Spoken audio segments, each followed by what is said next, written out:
Hello everyone, I am Dr. Shanti Priya, consultant pediatric cardiologist at KIMS Icon Hospital, Visakhapatnam. Out of all the common birth defects that we know of, congenital heart disease or CHD is one of the commonest among them. The incidence of congenital heart disease is around 1%. That means out of 1000 babies born, 10 babies will be having a significant structural heart defect.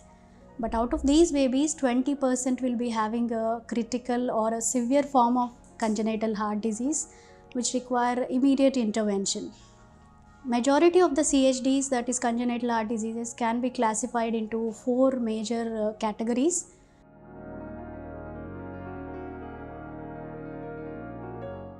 The first group being the septal defects, which we commonly know as the holes in the heart, which includes atrial septal defect, ventricular septal defect, PDA and AP window.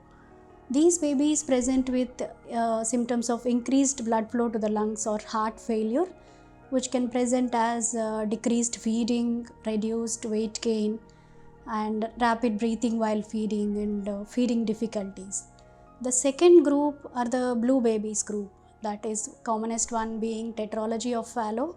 These babies present with cyanosis or bluish discoloration of the skin, lips and tongue. The third group is those babies with both heart failure and cyanosis. These are anomalies in the pulmonary venous connections or TAPVC, single ventricle physiology. These babies come under the third group. The fourth group includes all the valve lesions or valvular blocks.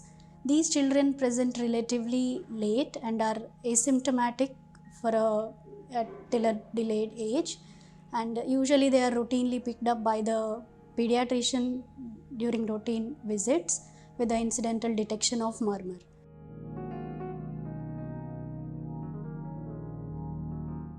Management of all these CHDs is based on clinical diagnosis, severity, symptomatic status of the child and age at presentation.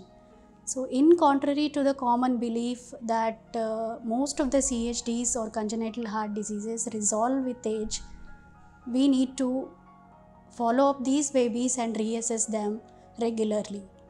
Early diagnosis and timely intervention is very important and crucial in the appropriate management of these babies with congenital heart defects. Thank you.